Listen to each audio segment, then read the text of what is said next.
ಗಮನ ಉರುವವ ಎತ್ತೈನ ಮಕ್ಕವ ಇವ ದೈವ ಪಿರಿವಿಗಳೇ.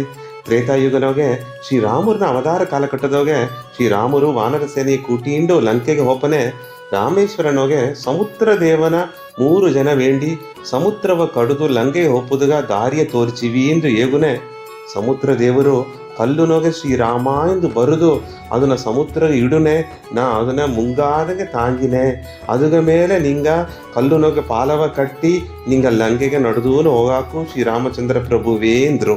ಇದನ್ನ ಕೇತು ಶ್ರೀರಾಮರು, ಹನುಮಾನು, ಸುಗ್ರೀವರು, ವಾನರ ಸೇನೆ ಎಲ್ಲ ಪಕ್ಕದ ಭೂಮಿ ನಡುವ ಮಲೆಗೋಯಿ ಕುಂಬಿಟ್ಟು ಪಾರೆ ಓಡುತ್ತು ಕುನ್ನ ಕಲ್ಲ ಕಡಿಚಿ ಒಂದೊಂದು ಕಲ್ಲುನೋಗಿಯು ಶ್ರೀರಾಮಾಂಬ ಹೆಸರ ಬರೆದು ತೂಕಿಡುನೆ ಅದು ಮುಂಗಾದ ಮೆದಂದೂನು ಅಡುಗನ ನೋಡಿ ಎಲ್ಲ ಸಂತೋಷ ಪಟ್ರು.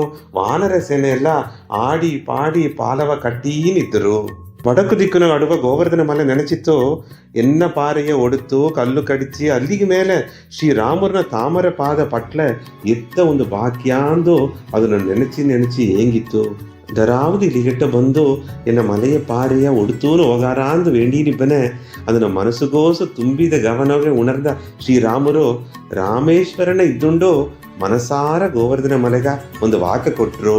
ಈ ಪಿರವಿನೋಗೆ ನಿನಗ ಬಾಕಿಯವ ತಪ್ಪುದುಗ ಮುಡಿವಿಲೆ அடுத்த ಪಿರವಿನೋಗೆ ನಿನ್ನ ಮೇಲೆ ಎನ್ನ ಪಾದ ಅಲ್ಲ ನಿನ್ನವ ಎನ್ನ ಮಂಡೋದಾಗ ಬೀತನೆ ಎಂದರು. ಅದುತ್ತ ಶ್ರೀ ಕೃಷ್ಣರ ಅವತಾರನೋಗೆ ತನ್ನ ಸಿನ್ನಕುಟ್ಟಿ ಬೆರಳಿನೋಗೆ ಗೋವರ್ಧನ ಮಲೆಯ ತನ್ನ ಮಂಡೋದಾಗ ತೂಕಿದರು.